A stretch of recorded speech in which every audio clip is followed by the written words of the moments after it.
integrated reporting, and then we will go for our dividend decisions. So, first of all, these IFRS, they are these International Financial Reporting Standards. They are all developed by International Accounting Standard Board. So, there are 11 or 12 IFRS already now. And one of the IFRS is the 7. It is the disclosure of financial instruments. And there, what they basically think is, the companies are exposed to risk, or the businesses are exposed to risk. And therefore, they have many ways of doing many things to manage the risk. And those managing risk, or whatever they do, can influence you and me as investors when we decide whether to invest money or not, when we want to decide whether the performance is good or not, when we want to decide whether the statement of financial position, what it says, is right or wrong. So because of that, the IFRS 7 came and has put up a hell of a lot of disclosures which they need to put it up. So on the statement of financial position, there are a lot of disclosures they have to put it up. And on the statement of profit or loss and other comprehensive income, there are many things they have to put it up. And then on the other disclosures, particularly on the hedge accounting and all that, you have to make it up. So there are some qualitative disclosures, some are quantitative disclosures. So what I did was basically to explain this one, I took up a kind of a paper which was done by another international organization. So I'm going to present that one for you, for you to get an idea of the whole thing. Yeah. So so IFRS 7 at a glance. So this is what I want to pick it up. So I will send you this slide for you. But for the moment, you can see what it is all about. So they are put it up in a very nice little way. The whole thing that need to be shown up in this statement. Yeah. So IFRS 7 financial instruments disclosure. So this is what we are going to look at just now. Yeah? So basically it says the disclosure requirements in terms of financial instruments, disclosure requirements in terms of nature and extent of the risk arising, and also about the fair value, financial assets, and all that kind of thing. They want us to have a good knowledge. So on the statement of financial position, they say total carrying value of all the financial assets and liabilities on the face of the balance sheet, on the face of the financial position. So the property, plant and equipment, the total value of the carrying value, receivables, total value, inventory, all that. Financial liabilities at fair value. Whatever that is designated as at fair value to profit or loss, that must be shown in the financial position. Then financial assets, any reclassification if you have done, that must be disclosed. Right? So all that kind of thing is there. So a specific quantitative disclosure requirement, this is what I'm looking at. Can you see this slide? Yes, I can see there's something else at the corner of the screen I'm trying to get out. Yeah, that's it. Switch between. Yeah, I'm also trying, I can't get out. That is on my screen. Okay. Yeah, I also don't know how to, that fellow comes and sits there and it's a big nuisance. I also don't know. Tomorrow I must go to the technician and ask them how to get it. Because he says swiping from there to go back to the last app you were using. I don't know how to do that one. Right. So I'm looking at the particularly the specific quantitative disclosure requirements. Liquidity risk, credit risk, market risk. So that is specific quantitative disclosure requirements. What it says, liquidity risk, right? So if an entity is going to encounter liquidity problems, that is trying to meet the obligations on financial liabilities on time, that must be disclosed. That must be disclosed. Okay. So the maturity analysis of financial liabilities, which is going to show that, in 2015 so much is going to mature and we have to pay this, that and the other. And how you are going to manage this liquidity risk. So the people will know that you have a strategy to manage it.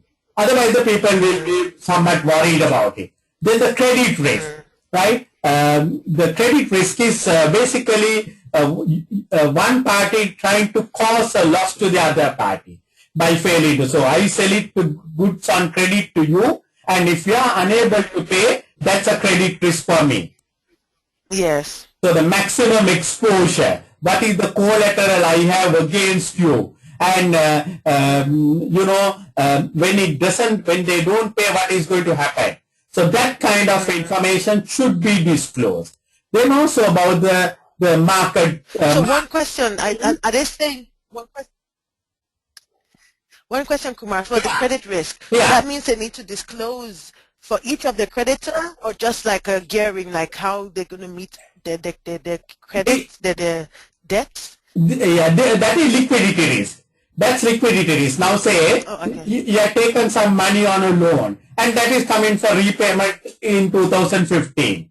Right? So you have to say that you are in a position to pay or not in a position to pay, whatever it may be. Yeah. So the particular investor will know, oh my God, this company is in trouble, or this company has a strategy to pay. We have enough money, or we are going to raise money externally to settle it, or whatever. Credit risk is, well, you have sold some goods on credit to me, and there is a risk that I will not pay you on time. Okay. Yeah, and then what are the recourses that you have? Okay, you have the collateral mortgage of my property, so you can manage it. Something like that. If there is no collateral, then the full thing is exposed. Okay. Right? So that kind of thing, and whether we can get additional collateral, this, that, and the other. Particularly very important for bankers. Right? Then the market risk. Market risk is that you have certain what we call financial instruments, maybe certain investments you have made, and there can be changes in the fair value. Maybe you have invested on some stocks in another company, right? Shares in another company, and that company shares are not doing very well. So there can be currency risk, there can be interest risk, and there can be other price risk. So those things also you need to disclose it. So these are some other disclosures that you need to make it up very much in the thing. So then on the comprehensive income, gains or losses on each financial asset kind of thing, right? Any expenditure incurred. Then the fair value of all the instruments that whatever we have. Then any transfer of financial assets, right? That is that you are hoping to dispose or transfer some of the assets. So all these things should be disclosed. So this is what the IFRS 7 is all about, right? So there are quantitative disclosures, the exposure to risk, the quantitative disclosures about the credit risk and liquidity risk, etc. Then qualitative disclosures about the exposures to risk, any changes arising. Then credit risk, liquidity risk, market risk, those are the three kinds of risk you need to work it out. And disclose it very, very specifically. So that is one area which I want to cover it up before I really work on the questions. Then the other one which I want to cover up is this integrated reporting. So I prepared a little document with this also I will send it to you, the integrated reporting. So integrated, so basically it is thought that the financial statements are not really giving everything what the investor or the stakeholder wants, right? And for that purpose, for that purpose only, we have this integrated reporting coming up. So integrated reporting, basically, as you can see this slide, is covering up every area. Social, ecology, governance, economy. I mean, it's almost a one-stop center, I would say. It's a one-stop center. It will have everything in it. So what is the purpose of this fund? It is to combine in one report everything. Financial, environmental, social, governance in one report. Only problem with all these things, as I said the last time, the reports are becoming very complex. Right? It's like reading a novel nowadays, reading these annual reports and all that. So the integrated report it's a huge one. Integrated report is basically is what they say is a concise communication. It's a summarized communication, but I'm not very sure whether it is so, right? Even though the intention is that to give all these things, you need lot of work to be done. So it's how the organization strategy, governance, and prospects in the context of the external environment, because we are living with the external environment. So how my strategy, how my governance, how my prospects, the way that I manage the external environment, my relationship with the external environment, and that is going to create value. Ultimately, business is all about creating value. So value in the short term, value in the medium term, value in the long term is all what we are interested. So we have to see whether the business is really creating value in the context of changing environment. And that environment problem comes up purely with our relationship. So it basically tries to address the limitations in the financial statement. So remember last time we discussed the limitations, what is in the financial statement. How the organization is affected by its interaction with the external environment and society. So there are 6 capitals, what they call, right? To create value, a business will have what they call 6 capitals. Normally when we think of capital, we think of the financial. But here, so this is a good short question that can happen. It's not only, as far as the integrated reporting is concerned, not only financial capital, there are 6 other elements. So number 1 is the financial capital. So it's all basically the funding that you have, both internal, external funds, share capital, debt capital, all that is what we call the financial capital. Then we have what is called the manufactured capital. It is almost the non-current asset, the property, not the land, but the buildings and the plant and equipment. That is your manufactured capital, what is required for production of goods and services. Now for me, to give you these lectures, my manufactured capital is my computer and my headset, that is my manufactured capital. Right? So I need that one. Yeah. So that is my manufactured capital. So they want the IR framework want to recognize these things, to see how much of capital you have and what age and this kind of thing. And then we have the intellectual capital. Intellectual capital is basically your knowledge. Now what I'm imparting to you is my knowledge. Right? And then there are other intellectual capital like the intangibles, like the patent rights, the copyrights, the licenses, the systems and procedures. Remember, even systems and procedures, it's a very important thing. It is going to make a difference in your operation. It's a big asset. Yeah. Right? If you have good systems and procedures, your company works very well. If it is not so, then we have the 1, 2, 3, the 4th one is the human capital. Now, human capital, as I said, we cannot bring it into our balance sheet, but in the IR framework, we will recognize it. Because the human capital is your competency, the skills, experience, the loyalty, the motivating factor, the leadership, zero strikes, all that is your capital. Then the nature capital, right? The natural resources you require. So if it's oil thing, you require the minerals and all that. If it's water related, water, energy, environmental factors, all that. Then, of course, I think one of the key ones is the social and relationship capital. How good your relationship with the community, with your key stakeholders. All that makes a big difference in your operation. If you're operating with good community relationship, if I'm operating with bad community relationship, surely my profit, my performance is affected. So all these things to monitor, there's a committee called International Integrated Reporting Committee, IIRC. So the purpose of IIRC was ultimately, like the CIMA Institute, it's a committee. They are basically there to give a very guidance on this integrated reporting. So basically, the objectives of integrated reporting is to support the information needs of long-term investors, right? It is not the short-term man who is going to buy today and to sell the shares and make a quick money. No, if you and I are going to invest on long-term basis, they must know everything about this company.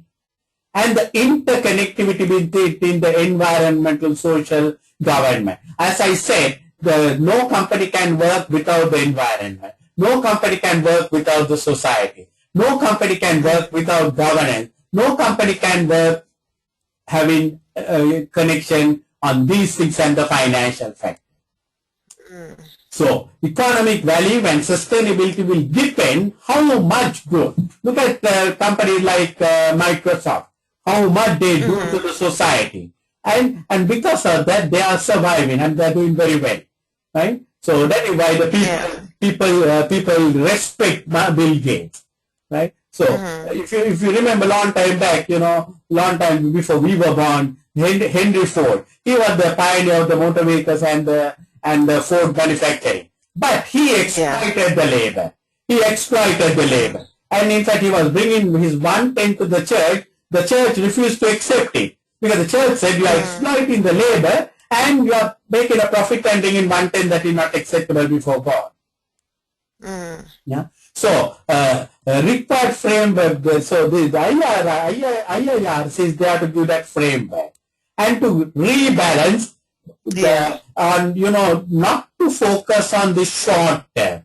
So, most of the companies were earlier focusing not on the short term. So, they want it to be, somewhat move away to long term. So, and to align reporting on a day-to-day basis. So, what you can see is all these reports have come new in the recent past. In fact, this is first time, Shetu, they have introduced this in the syllabus in a greater way. One full chapter on this one. Last time we did not have this area. So, basically, the ICRC, they are to prepare various standard setters, and because they are going to be the single body overseeing, and because of the globalization, you need some kind of standardization, and there will be more standards to come. So the role of the IRRC is to raise awareness, right? To make awareness of the sustainable issues and to develop an integrated reporting work. Identify priority area. Consider whether the standard should be mandatory or voluntary. Right at the moment it is voluntary. But I'm sure in time to come they will make it mandatory because there's a growing need for all these standards to come up because the people need more information. People are starved for information. Without information, you can make wrong decisions. So the investors need to be protected very much. Yeah. So these are the few things which I want to do before I go into the other subject. Yeah. Right. Okay. So I will send you this slide also for you. Right. Okay. Thank you. So now, last recording I sent it to you. Did you get it? The last recording, yes, I did, but I've not been able to open it since you sent it. Yeah. All right. Okay. Yeah, just check it and see if there's any problem. Let me know. Okay, will do. Right. So today we are going to go into another new area, the dividend decision. Right. You remember we were discussing three decisions that were there: financing, investment, and the dividend decision. So dividend decision is a very important one. So we are going to look at that decision in a more detailed way today. So this is what we are going to look at in a moment. So the dividend decision. So it's all about the dividend policy. So dividend is basically the shareholder, as you know, can get a return in two ways. One is the dividend The other one is the capital gains on the share. Capital gain. Yeah. The dividend plus the capital gains is the return that the shareholder will get when he invests money in a company. Yeah. So even though dividends and capital gains are both there, capital gains is something the directors have no decision to make. You know, it is the market to decide whether the share is worth $10 or $12. Directors can do all the work, but the market decides. But the dividend is a deliberate decision of the directors. Okay. They have to decide how much dividends to be paid. If a company makes a profit after tax shall be say 100 million, the entire 100 million belongs to the shareholders.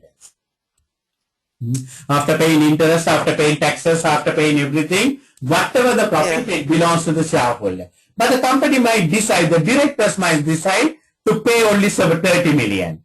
The 70 million they will keep inside the company, but they what you call for future investments. So because of that, they have to decide out of 100, how much are they going to give it as a dividend? Whether it is 30, 40, 50, 60. So that's a decision that these people will have to make it up. So, dividend is a distribution of profit. It's a distribution of profit to equity holders in proportion to their holding. So normally the dividend is declared per share, 50 cents per share, $1 per share. So if you have 100,000 shares, you will get 100,000. If I have 200,000, I will get 200,000. So that is how the dividend is given. Earlier, long time back, it was given as a percentage, 10%. But now it is no longer percentages. It is all given in form of per share. So always remember in the questions, you will have the dividend per share of 50 cents, 20 cents. So when you are looking for a question, look at always the number of shares in the company. And see the dividend per share, then if you want, you can give the total dividend. Yeah. So the dividend decision, we are going to look at this one. I've got a question, Kumar. Yeah, Shetu. Yes. A question. So if someone, for example, like a company that started with a private owner, and then they decide it does well, very prosperous, and they decided to put it on to list it as a public company. What happened to the owner? What percentage, or how is it calculated as the owner of the business? Can the owner of the business automatically get a huge percentage of the shares? How does it work? No, it all depends. It all depends. Now, you know, it all depends. Sometimes the owner may decide, now say you are the owner of this company, right? You have been owning this company and you have 100,000 shares, right? So you can decide now to go to the market, you want to list it out, and you can offer out of your 100,000 shares, 60,000 shares to the market. Okay. So you get money, and the 40,000 you will keep it up. So you will sell the 60,000 shares to the market. So when you sell, many people will buy. So I will buy 10,000, another person will buy 5,000. So there will be small shareholder. Still this fellow with his 40,000, he might have a control. One way. Then the other way is, okay, you have your 100,000, you keep that as it is, but you want to raise more money to invest inside the company. Now, this 60,000, when you sell it, money will not come inside the company. You are only diluting your shares because you had 100 and you are going to sell 60 and you are going to have 40, so the money will come into your pocket. So another way is you keep your 100,000 shares and offer another 50,000 shares to the market. So I will buy the shares and the money will come to the inside the company. So you will have your 100,000 plus the 50,000 outsider shares. Okay. So that is what the listing does. Okay. Listing. So the ownership control changes whenever you go for a listing. Earlier you were 100% owner, but now you are only 40% owner. Ownership control changes. That changes. So that is what the listing does. So that is why some people don't want to go for listing, because when they go for listing, they lose their control, right? So some of these companies, they are family owned. They want to keep it as family owned. So the dividend decision. So it is the directors who decide the dividend policy, as I said. Actually, the shareholders have no right to demand a dividend. Shareholders, if they want, they can reduce the dividend, because the dividend declaration will have to come before the shareholder. So the shareholders can say, we don't want $2, we want only $1. Very rarely they will say, but they can say that one. But the directors can't say, we want $2.50. They can't increase it. No power to increase the dividend. But they can always say, we don't want the dividends. Who will tell, no, I don't want a dividend, isn't it? Yeah, very unlikely situation. But they have no power to increase the dividend. So basically, the shareholder will have to accept the dividend policy that is decided, dictated by the board of directors. If you are a shareholder, if I'm a shareholder, if the director decide to declare 20 cents per share, I have to accept it. You have to accept it. If you are not happy, what can we do? We can go and sell the shares in the market. Okay. That's the only option available, but we can't take the fellow to courts or anything. We can't force them to give a bigger dividend. No, that is not provided. So because of that, a dividend decision is entirely a decision almost with the directors. Except that the shareholders have the power to reduce, but practically it will not work it out. So dividend payout policy. So this is something the board of directors will have to decide it. The dividend payout policy. So this is this is the most important slide, I would imagine. Right? So the BOD, the board of directors, we have to decide. It all depends, they can't just bypass the shareholders. They must see what the shareholders are expecting. What is their expectation? So their expectation and their preferences must be managed up. Yeah? Their preferences and expectations must be managed up. So if you are expecting, now I told you last time, some people, they don't want a dividend. They don't want a dividend. They want capital gains. Some shareholders. Some shareholders, they want a regular dividend. So because of that, you have to work it out on the basis of dividends. So it's a balancing act what you have to do between dividend payments and the retention policy. You make 100 million profit, you decide to pay 30 million dividend and keep 70 million. Because you need sufficient funds to invest in profitable opportunity. If you don't have sufficient funds, you have to go back to the market to raise the money. So you might as well retain money, but having satisfied the shareholder. So you have to know the feel, you have to get a pulse. So sometimes what the directors do is, before they decide on the dividend thing, they might want to, have a forum kind of a thing and find out what the people are really looking for.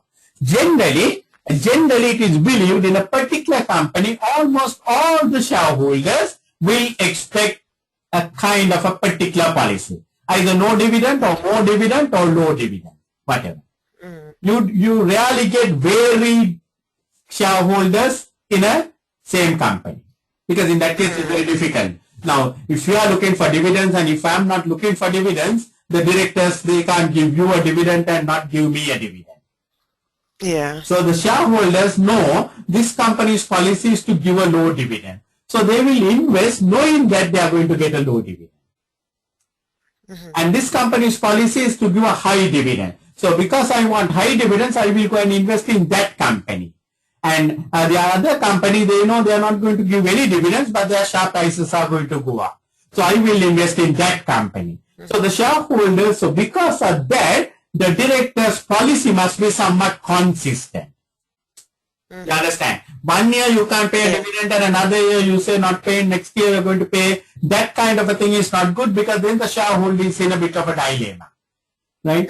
Shareholder should know when he invests, this company I'm not going to get dividend. This company I'm going to get dividend. So he can balance his financial portfolio. Otherwise he will be in real crisis. So because of that, you have to have a very consistent dividend policy. And when this is not there, it is going to cause problem. As I said, the shareholders, they don't like surprises. So dividend influencing factors. A board of directors will have to decide, when they will decide on a dividend, what are the factors that is going to influence a dividend. So first and foremost, the liquidity position. You may want to pay a dividend if you don't have money. That's not good.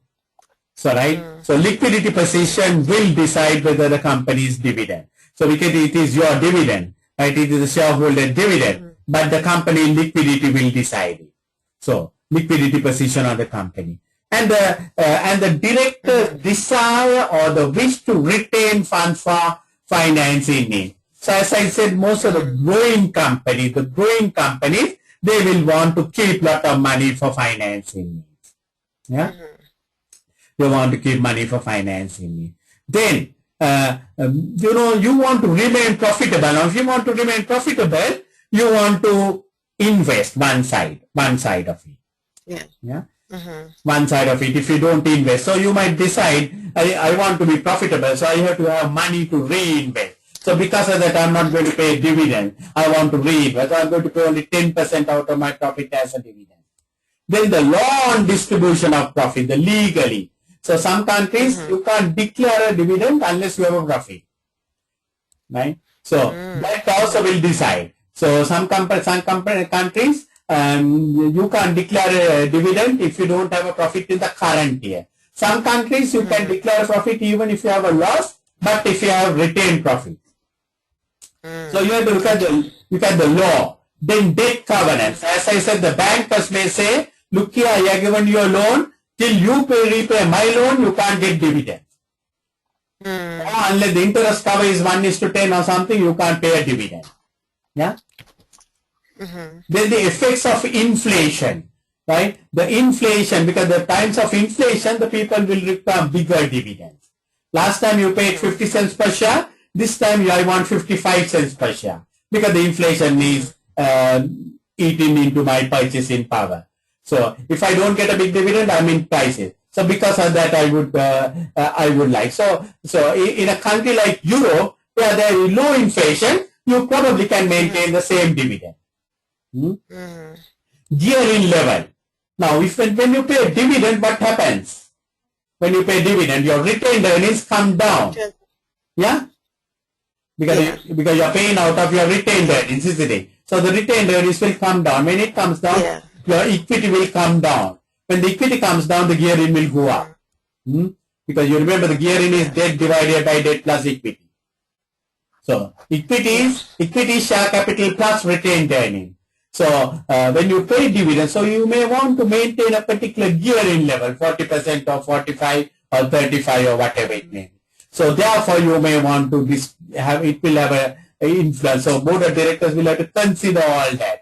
Then the repayment is you have to pay a loan at the end of the month, at the end of the year, right? You have to pay a loan of 100 million. The bankers you had borrowed, and you have to pay 100 million, and you decide to pay a dividend of 150 million, and because of that you are unable to pay dividend, unable to pay the bank loan. That is not good.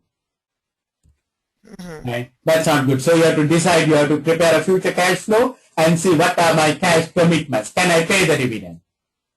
Yeah. Right, then ability to obtain extra funds easily. If you are a reputed company, if you are listed in the London Stock Exchange, you have no problem. You can go to the market, raise money immediately if you are a reputed company. In that case, you can afford to pay a dividend. Because if I need money, I can go to the market and raise money. Then there is something called signaling effect on dividends. What does it mean? Right? When you pay dividends, because the shareholder, the only way the shareholders know that the company is doing well is when they get a dividend. So this is the next slide which I'm going to talk about, signaling effect on dividend. So if you are not paying dividends, the shareholders might think, oh, this company is going bankrupt. They are not paying a dividend. So that's not a good company for me to remain. So that can be a signaling effect. So the market gets signals. Market gets signals from the actions of the board of directors. So that's something which you need to remember. So I want to discuss on these dividend policies, the different dividend policies we have. So one thing what we can do is, actually I put it on this slide in a way, I should have put it, the first one is the constant dividend. Every year you pay the same dividend, 50 cents per share. 50 cents per share. So every year, this year also you pay, next year also you pay, next year also you pay 50 cents per share. Whether we make 100 million profit, 200 million profit, 50 million profit, you pay 50 cents per share. So what is the big advantage? What's the big advantage? It's easy to plan, Easy to plan, very good. Yeah. And also from the shareholders' point of view, I'm sure I'm going to get a 50 cents per share. Yeah. So if I have 100,000 shares, I know I will get $50,000 as a dividend. Yeah. So no surprises, so I can plan my cash flow. So that is what a constant dividend means. The next one is a constant, so it is ideally good where low inflation. Low inflation. Next one is constant growth. Constant growth. You means you pay 50 cents this year, next year you pay with another 10% increase 55%. 55. Next year with another 10% increase you pay 60. Next year with another 10% increase you pay 66. So that is also, you can plan it, one thing. Second thing, the shareholder also can plan it because he knows I got 50, next year I'm going to get 55, all that. And also it helps him to cover up with his inflation. So that's the other one, constant growth. Then the next one is constant percentage of earnings. Right. So you make 100 million profit. This is what we call dividend payout ratio. Right. You decide to pay 40% as a dividend.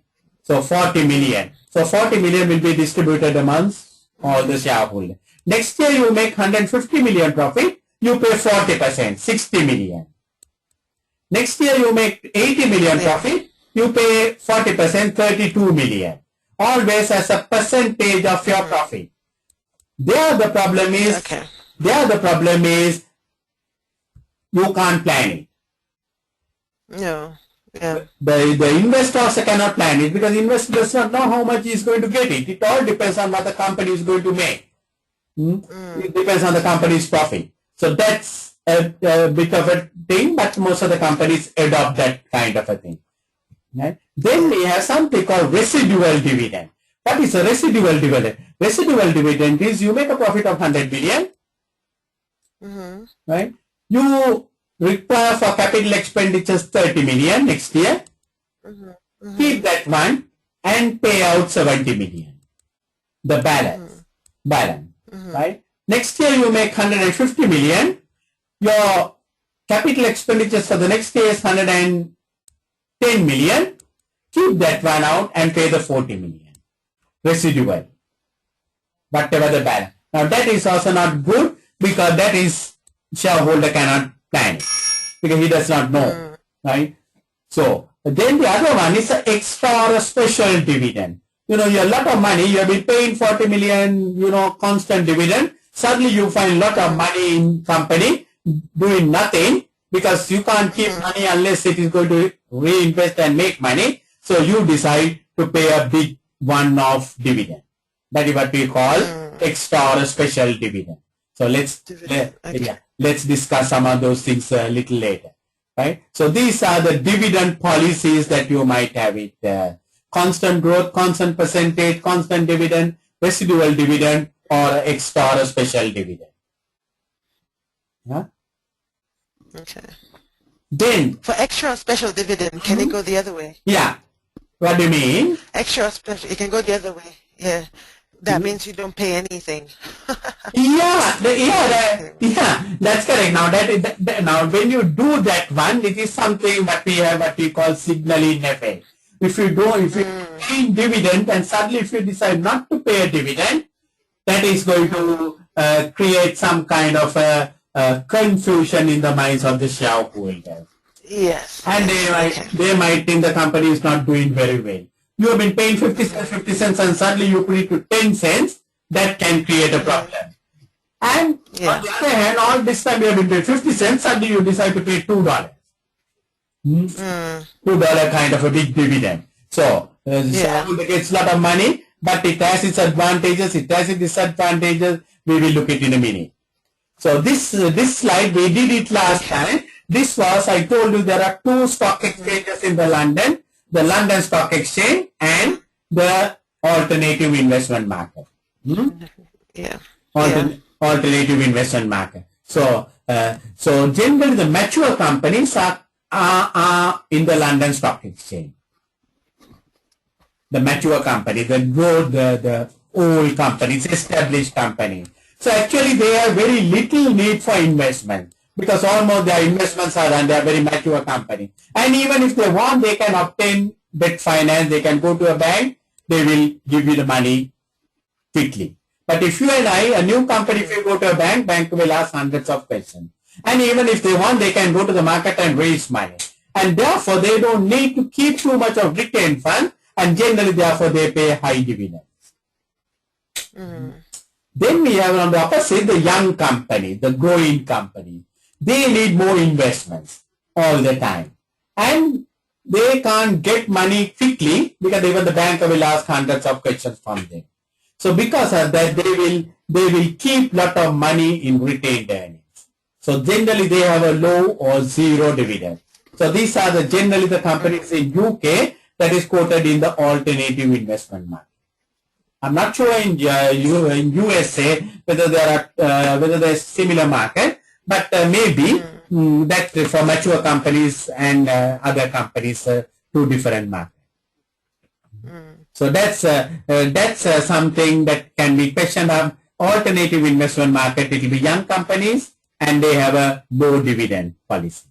Mature companies, the London Stock Exchange companies, they have a high dividend policy. Yeah?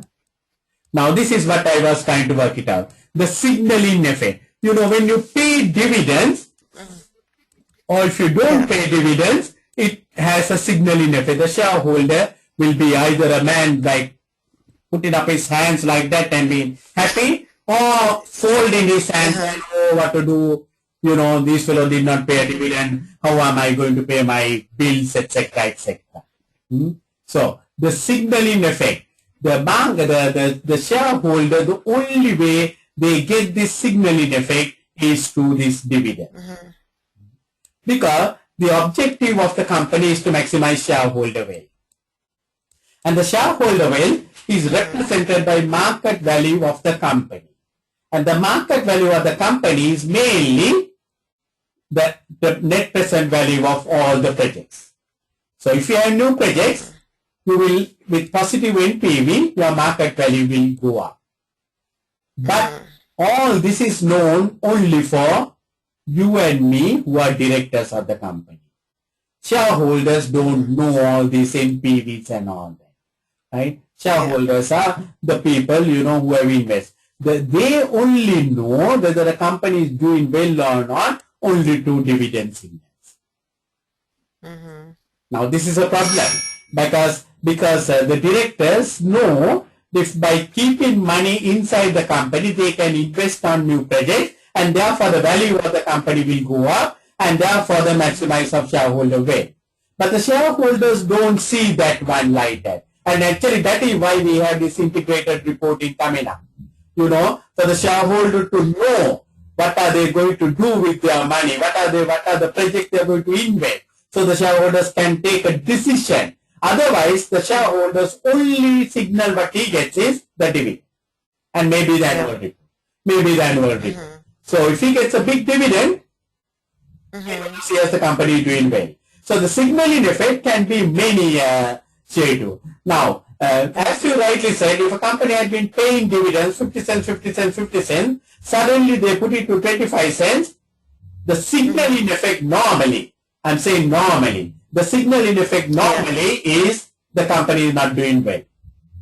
Well, okay. But having said that one, by your good communication, truthful communication, you can even say company is doing well. We pay 50, 50, 50, but we are paying 25 cents because we are saving more money for bigger investment. But generally, the signaling effect is bad show. You have been paying 50 cents, 50 cents, 50 cents, suddenly you decide not to pay anything. Zero. The initial signaling effect that we get is, oh my God, the company is going bankrupt. That's a signaling effect. On the other hand, if you go on paying big dividends, that you can make you happy. Oh, company is paying big dividends, I'm happy. But the intelligent shareholder will look at from another angle. What is that angle? What's that angle? That they're actually going to be reinvesting the money. Yeah, I mean, if the company, without reinvesting, if the company is going to pay big dividends, right? That means the company does not have any projects for reinvestment. Yes. You got the point, right? That means that the company is not growing.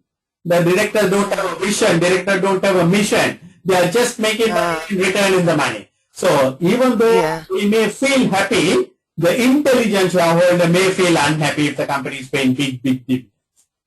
Yeah. Okay. Because the director doesn't seem to be having any vision or a mission for growth. So they're just returning the money. Because I don't want my money to be returned like that. I want my money to be invested wisely so that I will make long-term profit.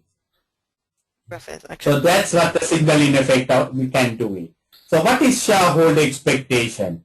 So the shareholder should be communicated. So you have to find out. So investors usually expect a consistent dividend policy. So as I said always, it is the females who like surprises.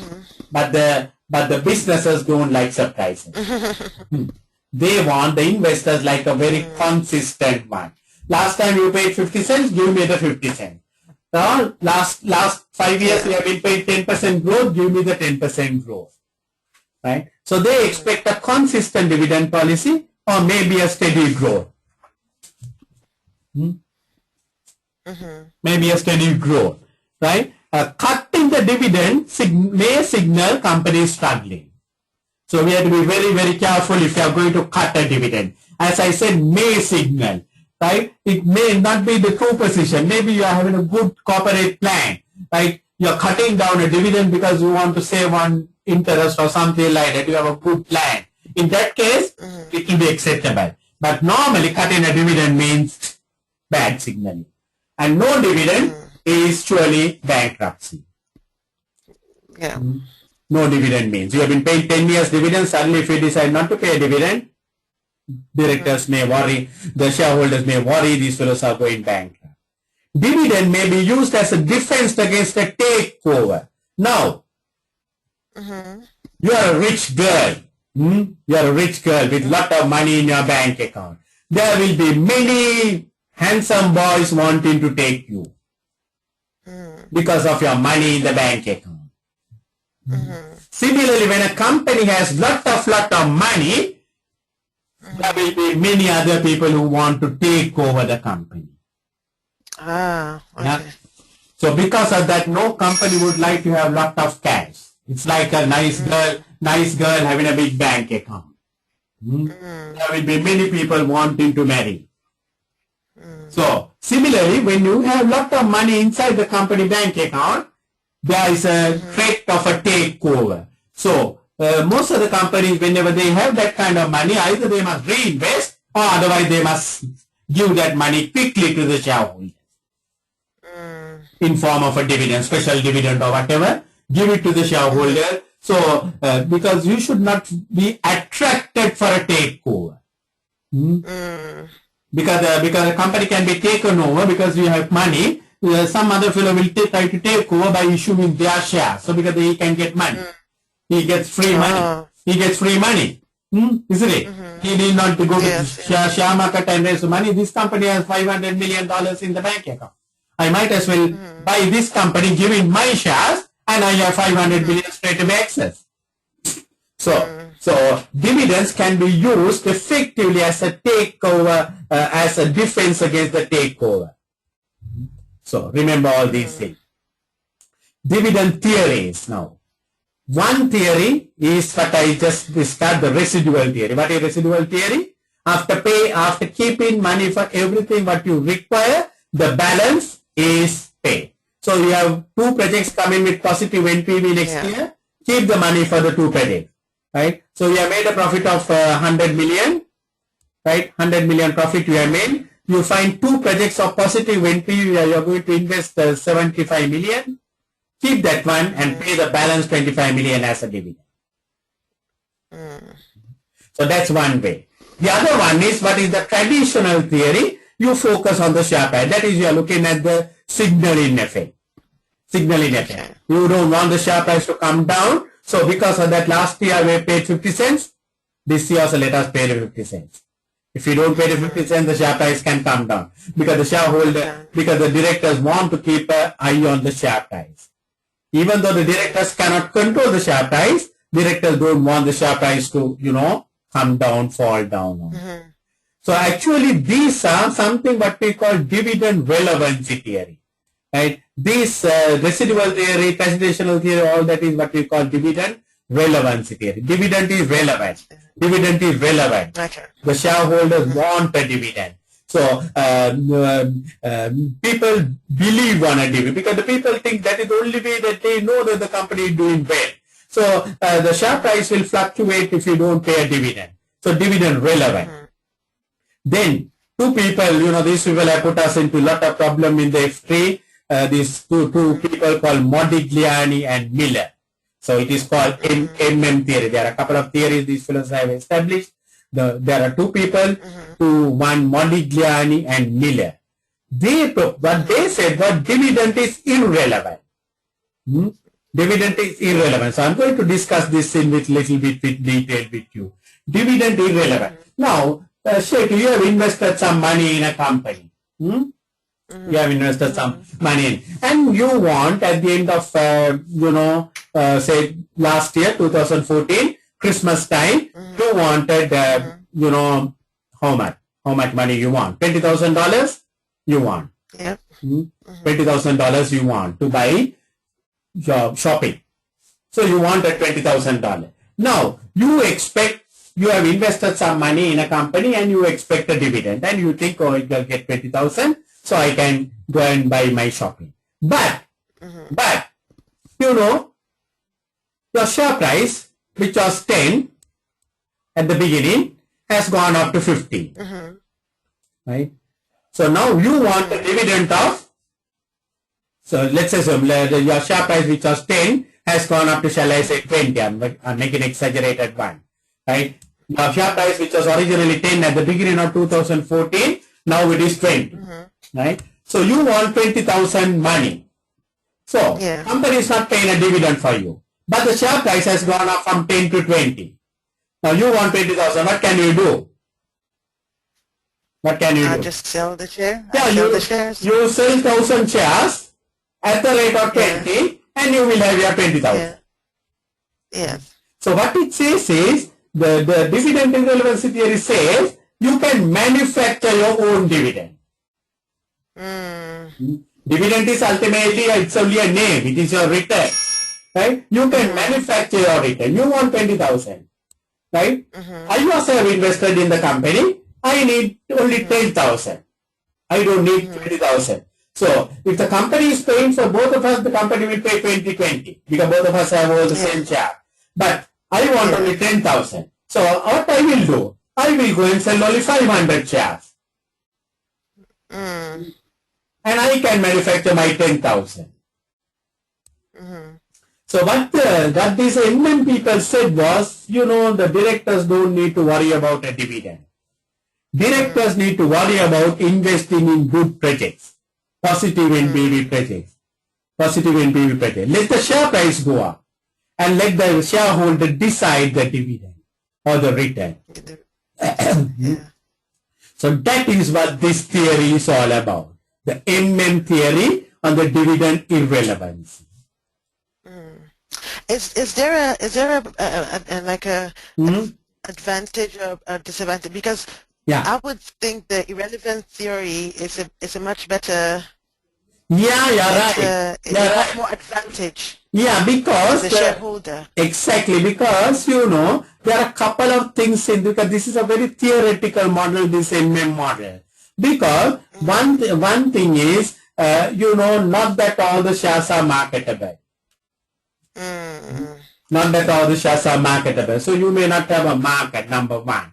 And also, there can be a problem in the tax rate. You know, the dividends are taxed at a particular rate in a country, capital gains are taxed at a particular rate in a country.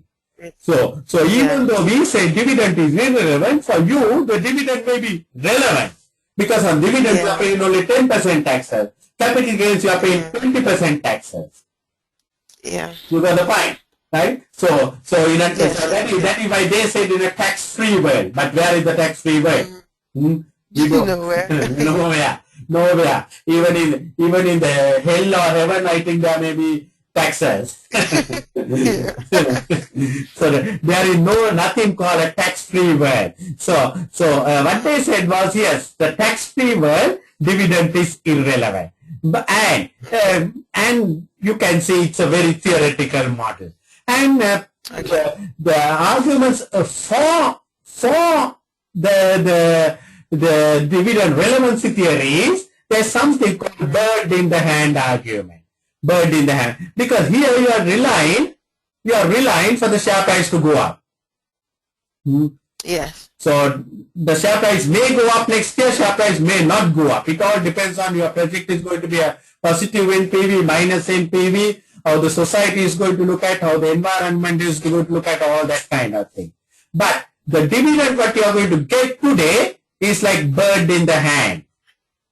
More valuable than the two in the tree. So because of that, and then the other one is the dividend has the signaling effect, and therefore dividend is more relevant.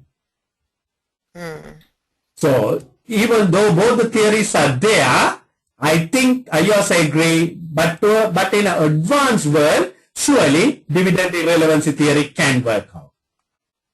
Yeah. But I think I agree, more people go for the dividend relevancy theory because it's not easy for everyone to go and sell shares in the market, and there is something called transaction cost. If you get a dividend, you only have to go and deposit the dividend warrant in the bank. But if you go to sell shares, you have to pay brokerage and all that kind of thing. Yeah, so there are more costs involved, I guess. Cost involved. So this is the next slide that I'm having for you. It is about it's dividend relevancy theory, arguments for dividend. So it's all about return on investment ultimately. It's all about return. So different tax rates can cause preference of shareholders because in certain countries the capital gains are cheaper, certain countries dividend tax is cheaper. And in period of capital rationing, dividend retention will be preferred. You know, there may be certain times a company may decide not to pay a dividend. Right? So you can decide on that basis rather than having a dividend irrelevant theory, dividend relevancy theory, but you ration the dividend. Right? Then where the share market is not active, the people will prefer dividends because you can't go to the market and say. Then the transaction cost, as I said, the transaction cost can be a problem. Then as I said, the bird in hand argument, right? Bird in hand argument. The dividend what you are going to get today is more worth than the capital gains, which is speculation, which can come up, which may not come up. Yeah. So that one. Then the information inaccessibility, because the shareholders don't have all the information. The only information they have about the company is this dividends. So if you decide not to pay a dividend, the shareholders will be totally in darkness. They will not know whether the company is doing well or not. So to that extent, I think dividend is more relevant. Then there's something called a scrip dividend. Scrip dividend is something what you would have learned in your earlier called bonus issue, right? Now you pay a dividend by cash. Yeah. You have to pay dividend, you need cash. I told you earlier when we were looking at one of the main factors that we decide is the liquidity. Do you have money? Company may have profit, but the company may not have liquidity. Can that happen? Company have profits, but company don't have cash. Can that happen? Yes. Yeah, it can happen because your monies may be tied up in your property, plant and equipment, your monies may be tied up in inventory, but you have profits. Right? Monies may be tied up in reserve. So the company has made profits, but company wants to pay a dividend. Now they don't have money. So what they do is they give you more shares. More shares. So let's assume that you are already a shareholder holding 100 shares, and they have decided to pay you a dividend of 20 cents. Right? So 20 cents on the 100, you should get $20. But the company doesn't have money. But the market price of the shares are $10. So they will give you 2 shares. 2 additional shares. So already you had 100 shares. Now you are getting 2 more shares. So you didn't get any money, but your wealth has gone up theoretically in a way by 2 shares. Okay. That is what we call a scrip dividend. So scrip dividend is simply, instead of paying cash, you give it in form of shares. And that's what, it's a share certificate what you will get. It's a share certificate what you will get. Okay. So you are not going to get any cash. So that's what we call a scrip dividend. So scrip dividend is a dividend paid in form of shares rather than by cash. Rather than by cash. So scrip dividends converts retained earnings into share capital. So what happens is, whatever the money that is, or whatever the profit that is in the retained earnings, you convert it into share capital. Because what happens is, the moment you issue shares, what happens? You debit retained earnings and credit share capital. Share capital. Yeah, debit retained earnings, credit share capital. So it is basically a conversion of retained earnings into share capital. It preserves cash because there is no cash going out of your company. There is no money going out. And shareholders can increase their holding without transaction costs. Because if you want to buy shares in the market, you have to pay brokerage, etc. But here you will get free shares, 2 shares, 5 shares without a transaction cost. And when that happens, it will decrease gearing. It will decrease gearing. Why? Because now you have more money, more things tied up on your share capital, which is equity. Because if you pay the cash dividend, what would have happened? Your retained earnings would have come down. But here retained earnings are getting converted into share capital. So your share capital is going up, retained earnings are coming down, but share capital is going up. If you pay a dividend, share capital won't go up, retained earnings will go down, cash will go down. And therefore your equity will come down and gearing will go up. So by paying the scrip dividend, your gearing will come down. And that will give you more capacity for you to borrow money. Because when the gearing comes down, you have more capacity to borrow money. So those are the factors that you will want to look at. Later on we will see the wealth imposition, but at the moment, this is what we need to do. Right? So that's basically what I need on that area. So there's another little bit of presentation. I'm going to do that one also with you. So that's about, again, on the dividend continuation. Dividend continuation. So this is the dividend policy. So again, about the dividend policy, I'm going to talk about the disadvantages of a scrip dividend. Disadvantages of a scrip dividend. Because more shares are now issued to the shareholders. Right? Earlier you had 100 shares, now you have 110 shares. You got more shares. So what happens next time when the company wants to pay a dividend? Last time when they paid us 50 cents dividend, they did only $50. But now they have to pay 110 on the 110 share, they need $55 more money. So when you give scrip dividend on 1 year, it can have an impact on your shares next year, your cash flow. Yeah. Because if you are going to maintain the same dividend, right? Then it can give negative signal in effect because the company does not have money, and that is why they are giving shares. Later on, we are going to learn this one. Actually, it is not going to increase the wealth. Later on, we will learn that one. But for the moment, I want you to understand, if you pay a dividend, if you don't pay a dividend, it is not going to cost you any money for the company, I mean. The company decides not to pay a dividend, nothing. But if the company decides to pay a dividend in form of shares, there is some administrative cost involved. You have to print the share certificates, send to the shareholders, enter it in the register. All that means more admin expenses. Then what happens is, as I said, the retained earnings are converted into share capital. So why are you paying a scrip dividend, Shetu? So we have share capital. Because you don't have money. You don't have money to pay. You want to pay a scrip dividend. But maybe because whatever it is your profit, but you don't have money. But maybe today you don't have money, but next year you are going to have money. Now, the moment you convert that into share capital, that is like a what? It's a fixed one. Share capital you can't reduce it. Retained earnings you can, out of retained earnings any year you can pay a dividend. But the moment you convert, this year you didn't have money, next year you may get money, but sorry, you can't reverse it. That is permanently converted. That's permanently converted. So after that, even if you have money, you can't pay a dividend. So that is the danger of scrip dividend. Yeah. So scrip dividend, we have to look at your financial policy very carefully before you think of a scrip dividend. Then the other way is company when they have money. I told you the company should not keep lot of money. Why? If they keep lot of money, they can become a target for a takeover. And not only that, you have no moral right to keep your money because it is the money belonging to the shareholder. Either you must reinvest or give the money.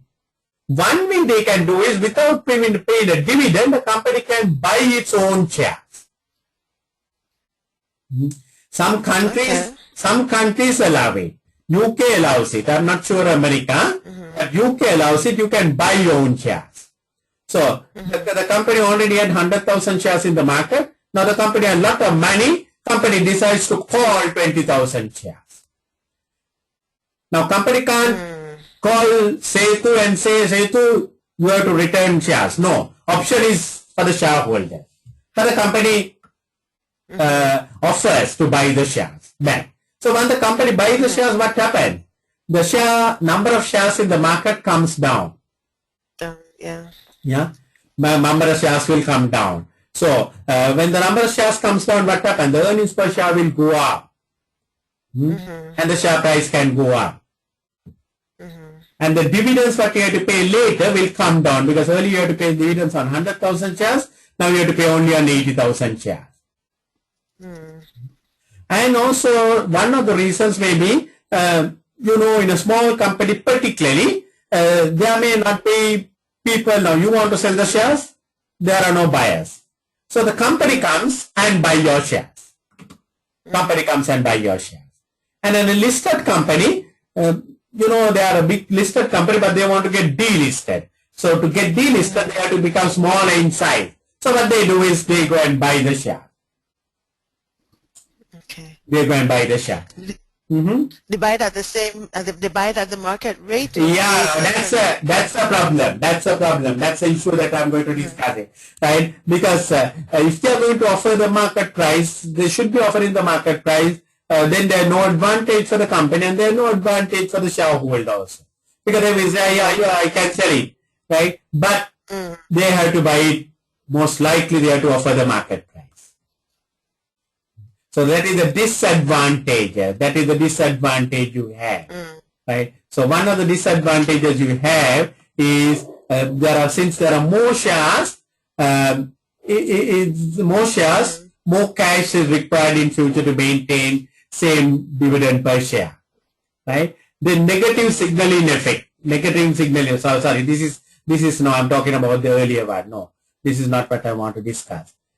This is the negative scrip dividend disadvantage.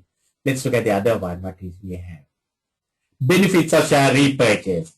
Yeah. So benefits of repurchase is when you repurchase the shares, increase in earnings per share due to reduction of number of shares, readjustment of equity in decline in business. So in a business that is coming down, you want to reduce the equity. So that's a good way. And it prevents takeover by reducing the number of shares in the market.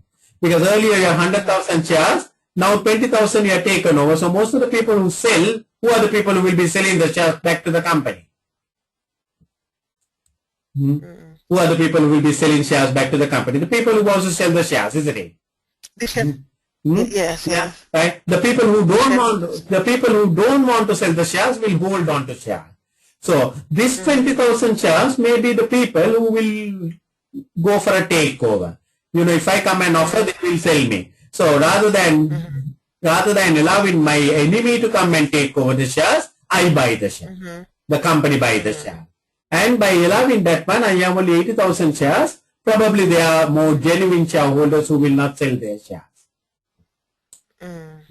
So that way you can prevent a takeover by repurchasing the shares, or not prevent, you can minimize, I would say. Minimize. So as an alternative, yes. So that's basically, I think, benefits of share repurchasing. Yeah, that's all I have. No, one more. One-off dividend. One-off dividend. I discussed this one little earlier. What about a one-off dividend? Right? What is a one-off dividend? One-off dividend is a lot of extra special. Yeah, extra special dividend. Right? So you want to give it in by way of one-off dividend. But it can give wrong signaling. It can make people happy, but it can make people unhappy also. Because it can give wrong signaling in two different ways. One is a wrong signal. People will expect a similar dividends next year also. You're an old lady, you get $100,000 this year dividend suddenly. All this time you get in 2020, you get 100,000, and with your old friends you now plan a big cruise to UK, spending all the money. Thinking next year also you will get 100,000. And next year when the 100,000 doesn't come, you get a heart attack. So it can give false expectations of such dividend. And other negative side is it is giving you, the company does not have any future. No growth opportunity. So what to do? These fellows are returning all the money. So we have nothing to do. We have to just take the money and accept it. So that's what the one-off dividend can do for you. So these are the slides that I have. Yeah, sorry, I didn't. Yeah, this was the slide that I was looking. I didn't get that one. So drawbacks of share. So drawbacks of share repurchase scheme. So this one I want to discuss it. Drawbacks of share repurchase scheme. So when you go for a share repurchase, what are the things that? So one thing is the difficulty in arriving at a market price. Right? What price are we going to do it? Then you are basically admitting that you don't have any growth plans. That is why you are going to buy the share.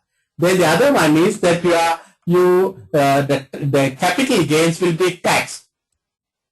Now I bought the shares from 10, but the company is buying it at 15, so I have to pay taxes on the capital gain. So that also can be a drawback. The shareholders may not like it.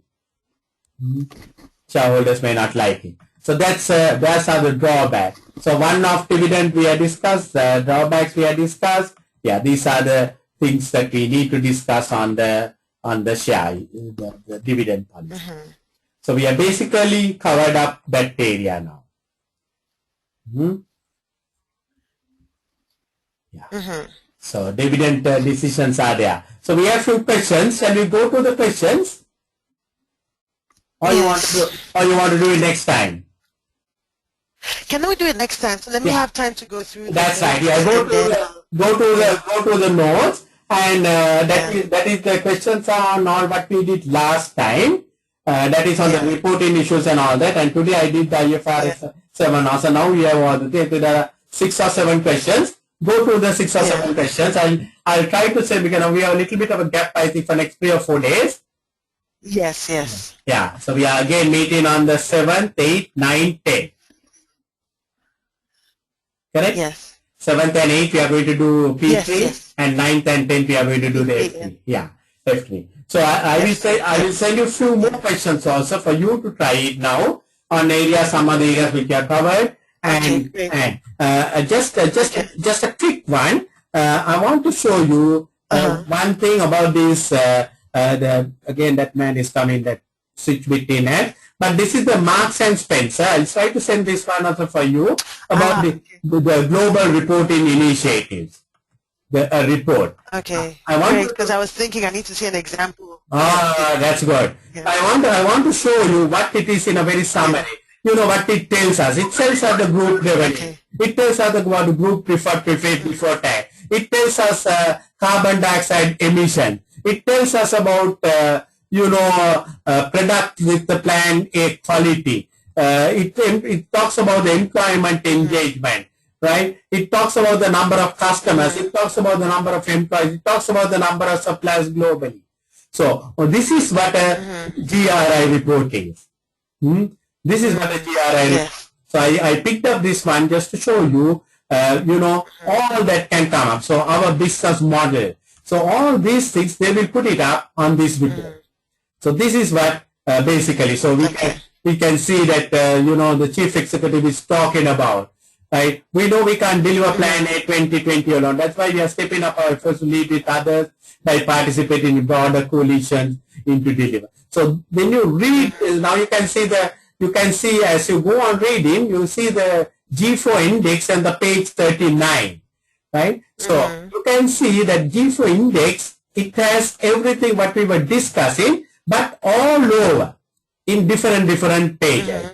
So what I'm trying to show you in this report is, it's not that everything is coming up in same page, that's integrity, innovation. All that is. So everything in the report, what they require is there all over. Right?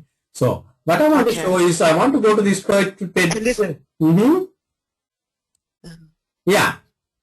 And this is in line with the IIRC that we spoke about earlier, right? Okay, yes. The different that's correct. Capital and everything is in this. That's correct. This is one-stop shop for the investor.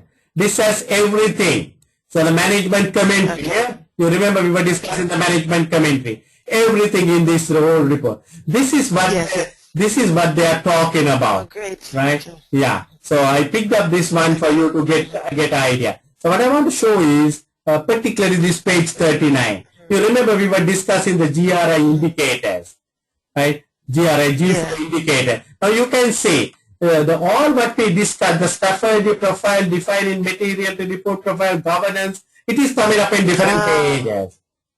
Okay, great. The index tells us where it is, right? Whether it is included, yes. Whether it is included partially, yes. Whether it is included, no. Okay. Right? So everything, so what can be included, what is not included. So some are not included for confidentiality reason. And that one you have to say why, the reason why you are not included. All that kind of a thing. Not applicable. So I want you to go to this report very carefully. I'll send you this report for you to have a good look at it. Because when you look at nothing like looking at a practical report like this. You don't need to read the whole report, but it will give you a good idea of everything. Yeah, it will. Right. So that's great. Yeah. So that's basically today's lesson. So we are going to meet on the 7th, 8th, 9th, 10th. And before that, I'll send you what I'm going to do. Yes. And let's meet on the 7th, 8th, 9th, and 10th. Okay. Thank you very much, Kumar. Okay. Welcome. Have a great time. Okay. Thank you. Take care. Thank you. Bye.